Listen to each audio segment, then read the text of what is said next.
আসসালামু আলাইকুম। চলে আসছি ফার্নিচার ওয়ার্ল্ডের পেজ থেকে।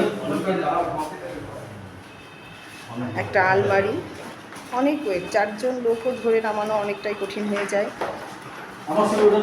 3টে পাল্লা আলাদা আলাদা, একটা পাল্লা নামানো হয়েছে, একটা পাল্লা নামছে। একজন কাস্টমার নিলেন, আর তার পাল্লা এই একটা। আমাদের প্রত্যেকটা পাল্লা এইভাবে আলাদা করা থাকে। 3 পাল্লা আলমারি, মাথার কার্নিশটাও আলাদা। আর এই ড্রেসিং টেবিলটা নিলেন,